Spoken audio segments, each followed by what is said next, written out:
अब बात मोदी की कृष्ण साधना की करते हैं। देश ने प्रधानमंत्री नरेंद्र मोदी का एक नया अवतार देखा। गुजरात के द्वारका में पीएम मोदी समंदर के गहरे पानी के अंदर उतरे और भगवान श्री कृष्ण की नगरी द्वारकाधीश के दर्शन किए। इस खास मौके पर पीएम मोदी ने भगवान श्री कृष्ण की नगरी की भव्यता और समृद्धि को याद करते हुए लिखा, समुद्र में डूबी द्वारका नगरी में प्रार्थना करना बेहद दिव्य अनुभव था। मुझे आध्यात्मिक वैभव और शाश्वत भक्ति के एक प्राचीन युग से जुड़ाव महसूस हुआ। भगवान श्री कृष्ण हम सभी को आशीर्वाद दें। खास रिपोर्ट आपको दिखाते हैं।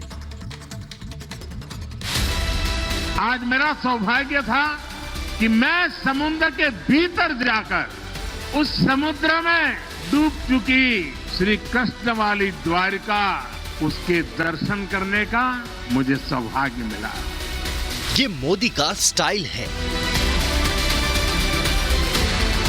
नमो का नाम है, सनातन से प्रेम है।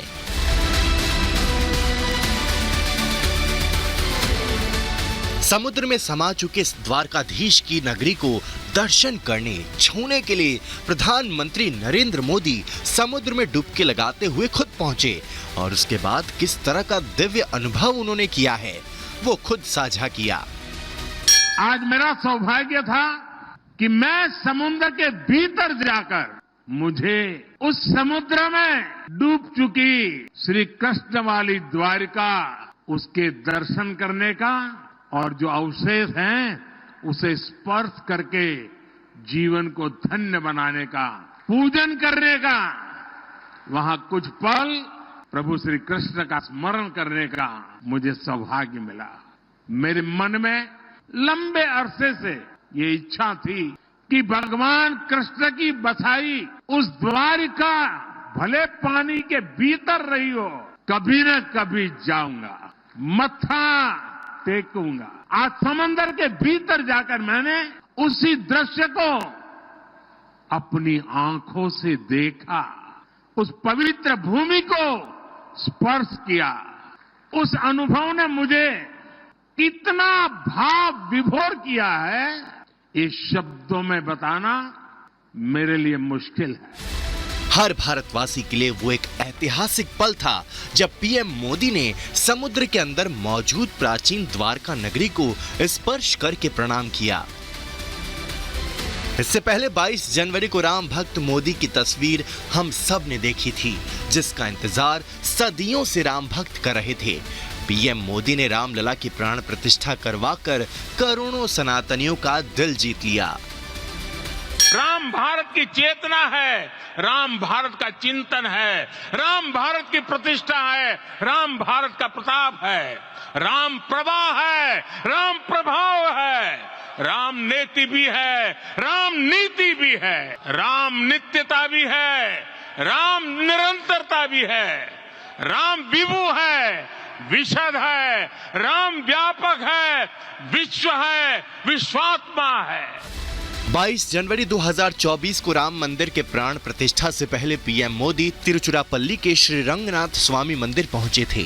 ये तस्वीरें तिरुचिरापल्ली के श्री रंगनाथ स्वामी मंदिर की हैं, जहां पीएम ने पूजा अर्चना की। इसके बाद पीएम मोदी ने मंदिर परिसर में मौजूद गजराज को गुड़ खिलाया। उसके बाद गजराज ने पीएम को आशीर्वाद भी दिया था। इससे पहले पीएम मोदी ने रामेश्वरम के अग्नि तीर्थम में डुबकी भी लगाई थी। मैंने उन स्थानों का चरण स्पर्श करने का प्रयास किया जहां प्रभु राम के चरण पड़े थे, चाहे वो नासिक का पंचवटी धाम हो, केरला का पवित्र त्रिपायर मंदिर हो, आंध्र प्रदेश में लेपाक्षी हो, रंगनाथ स्वामी मंदिर हो, रामेश्वरम में श्री रामनाथ स्वामी मंदिर हो या फिर धनुषकोडी। मेरा सौभाग्य है कि इसी पुनीत पवित्र भाव के साथ मुझे सागर से सरयू तक की यात्रा का अवसर मिला। पीएम की राम भक्ति हो या कृष्ण भक्ति हो, ये हम सब ने देखा।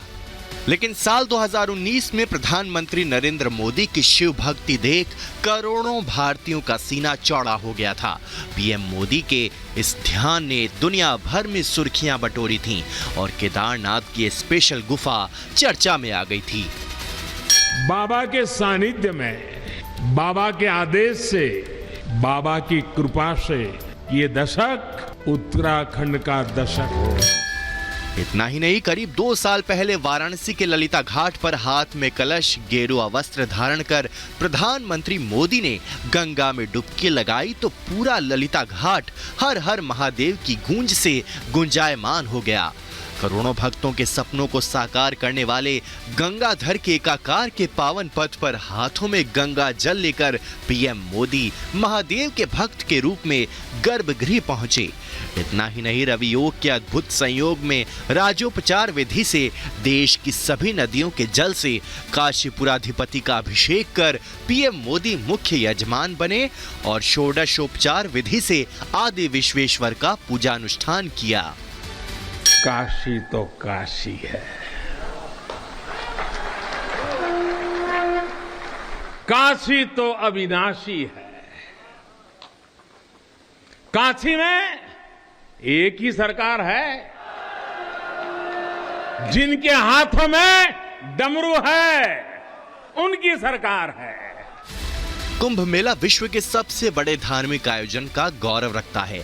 आस्था के महापर्व कुंभ का आयोजन साल 2019 में प्रयागराज में किया गया था।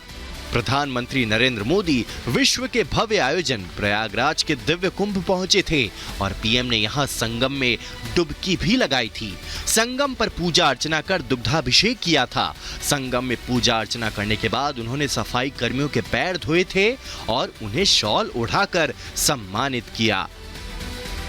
इतना ही नहीं, पीएम मोदी ने उत्तर प्रदेश के संभल में कल्की धाम की नींव रखी। साथ ही भगवान विष्णु के 10वें अवतार के आने से पहले ही सनातन की नई अलख जगाई।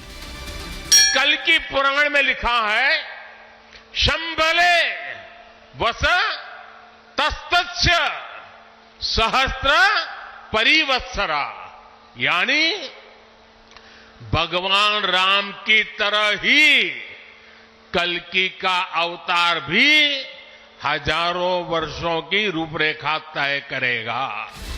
पीएम मोदी का ये रूप देखकर करोड़ों सनातनियों का दिल गदगद हो गया। Bureau report, Republic Bharat. और इस वक्त बड़ी खबर आप तक पहुंचा रखे हैं। राज्यसभा चुनाव को लेकर हलचल तेज हो चुकी है। अखिलेश यादव ने आज फिर बैठक बुलाई है। चुनाव की रणनीति को लेकर बैठक बुलाई गई है। तो आपको बता दें कि चुनाव की रणनीति को लेकर इस बैठक में मंथन किया जाएगा, चर्चा की जाएगी। सपा अध्यक्ष अखिलेश यादव ने एक बार फिर यह बैठक बुलाई है।